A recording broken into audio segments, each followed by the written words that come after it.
Good morning. I know you guys have never seen me like this before. I'm not fully dressed. My face is like there's absolutely nothing on it. I don't even have a moisturizer. But today I'm going to show you guys how I do my makeup to film videos because I do wear a little bit of makeup. Makeup is not my thing. I love watching makeup videos, beauty videos. But for me personally, I'm not going to do an eye look or anything like that, but let's get into the video on how I do my face for my videos and the products that I use. Please subscribe, do all the good stuff, press the notification bell, Instagram, Facebook. Let's get this video started. I hope I do well with this video because this isn't my style of being busy with my face while trying to film. So I have my makeup bag with everything that I use inside of it. I also just have makeup wipes with me. The ones that I like are the African Extracts Rooibos Refreshing Cleansing Facial Wipes for all skin types. Personally, I prefer this one to the Neutrogena or even the Johnson & Johnson's, just my personal preference. And then something else that's not in my bag is the lip product that I'm going to use. What do I put on my lips when I film? It's from MAC, and this is the Crayon. I like to use the Kittenish PatenPolish lip pencil.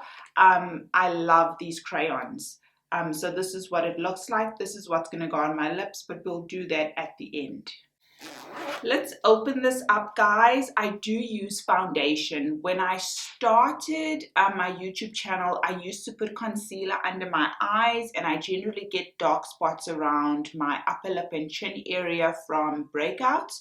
And then as time went, this became my best friend. This is my favorite, my personal, for me, this does the things. Foundation, it's the Estee Lauder Double Wear Matte Stay in Place Makeup. It contains SPF 10. The SPF isn't a major factor because I'm filming indoors. And what is my shade? Mine is 5W1 Bronze. So I do want to find something more affordable, to be honest with you guys, because this is expensive. I'm putting this on to film a video and I'm going to take it off with the makeup wipes straight after. So I do want something a little bit more affordable. A little embarrassing. I think I should have prepared a little bit better for this video, but my brushes aren't clean, guys. I do clean them, but I was like, I'm doing makeup a video, let me put my camera on. So the brush that I like to use to apply my foundation is the Fenty Beauty 110 or 110 foundation brush. I have this for years now. When Rihanna dropped the Fenty Beauty makeup collection with her foundations, I bought the foundation and the brush. I bought it when it dropped, which could be like 3 years ago, on a trip to Dubai. I went to Sephora, I bought her foundation and I bought the brush. I really like this brush. Let's get into my application. This is hilarious for me, guys. Let me shake this a little bit because makeup is not my thing. This is a fairly new foundation. And as I said, I should have cleaned up.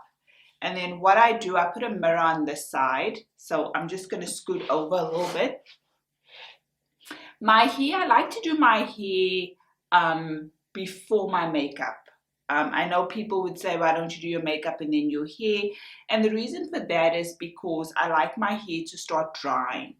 Once I've refreshed it a little bit, I put my makeup on and then I like it to dry while I'm applying my makeup. I have my fringe, so I don't really bother about putting a lot of makeup on my forehead. Some of you might say, Racquel, wow, that's a whole lot. But again, I'm not a makeup artist. My application could be so wrong.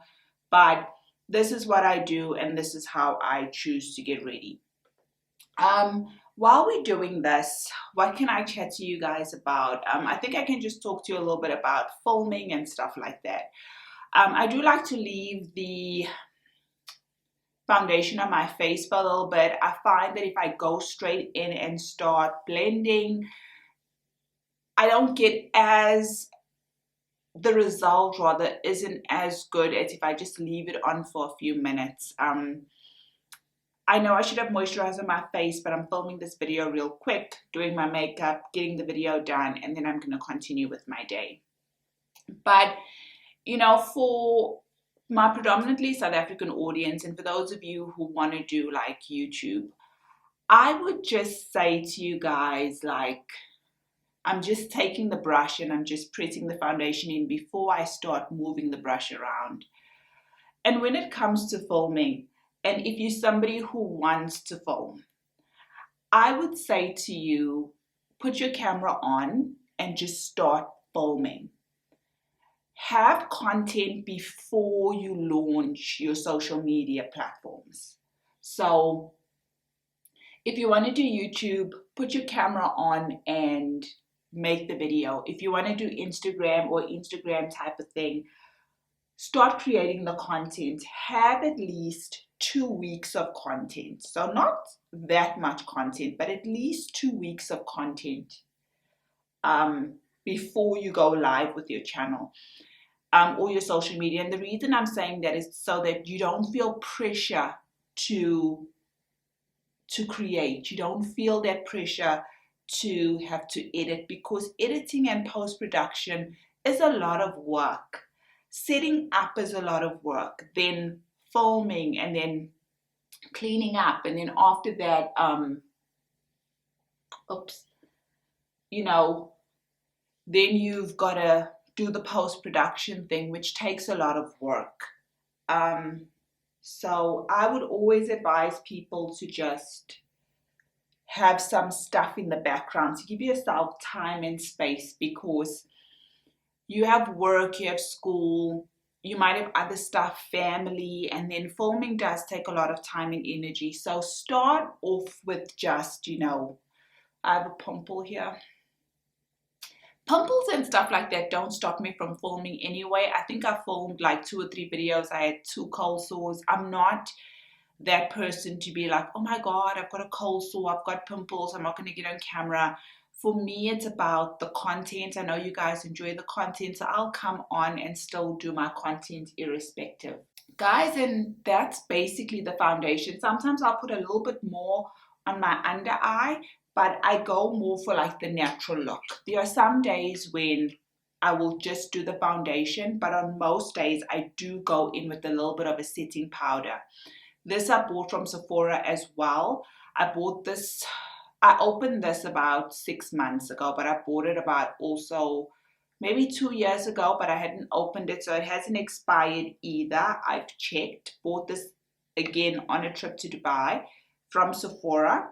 And then I like to use, how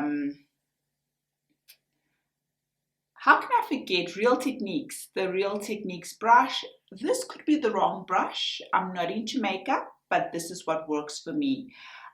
This setting powder has hit pan, so it's almost done. So I then also take the powder and I just press it in. On camera, it does not come across as a lot of makeup. If I feel like my under eyes need a little bit more, I'll just focus a little bit more powder on the under eye area. And that's it. I don't use any blush at all. I don't even put on a bronzer. Some of you might feel like I'm too one-dimensional, but you know what, guys? As I keep saying, makeup's not my thing, but this works for me. The next 2 things I almost never do, but there are some times that I do kind of do it. My lips are looking crusty at the moment, but I have brows. These are my natural brows. I don't tint them. I don't do anything extra to them. I take care of them myself in terms of just the shape that doesn't really have a shape, because I'm a very simple kind of girl, you know. So this is from Benefit. This is their 24-hour brow setter. Sometimes I'll do this because my eyebrows are really long and they move. They really do move. So sometimes I'll just very quickly just one swish to just keep them in place, just in case that they move. And then the next one, when I'm feeling myself, I might put in a little bit of mascara, because sometimes when I put the foundation on my eyelids, my eyelashes can obviously pick up some of the color. Most of the times you guys don't see it on camera. If you do, I don't know. This is a sample that I got. This is the Clinique High Impact Mascara, the #1 black. When I bought, one of my favorite lip glosses is from Estee Lauder, and they discontinued the color, but Clinique has the same color. And so I bought that and something else, and then they gave me some free products. So this is a sample mascara. And because I'm not a makeup girl, it's basic, whatever I'm doing. I will generally just do like a light, very, very light flick on both sides. And that's it. I do have longer eyelashes, you know, I don't wear falsies or anything like that. I don't extend them. And then the last thing would be the lip product, which I told you guys that I use. And what I like to do is I just pat the color in. Generally, I just pat it in. It's autumn, so my lips are going through it already. So I will pat. And then I pat the top as well. Sometimes I'll do a stroke, depending on like how I feel. But I pat my lipsticks in. Because, again, I'm going for more of a natural look, just like a soft tint, like there's something on my lips, but it isn't full, it isn't bold. That's generally me. And yeah, guys, this is how I would do my makeup on camera. Let me just wrap up this video because I was talking about content creation just a little bit. So put your camera on, give yourself a chance, film at least 2 weeks worth of content in advance, and then create your Instagram page, create your YouTube channel, and just continue posting. Consistency is so important if you want to put yourself out on the internet and you want to gain a community. People like consistency. So push yourself, be consistent. And I guess part of it is just to say, do it. Don't worry about the numbers. If you love something, you're passionate about it, just do it. Thanks, guys. I hope you enjoyed this video on how I do my face for my videos. And as always, you'll see me again in another video. Bye.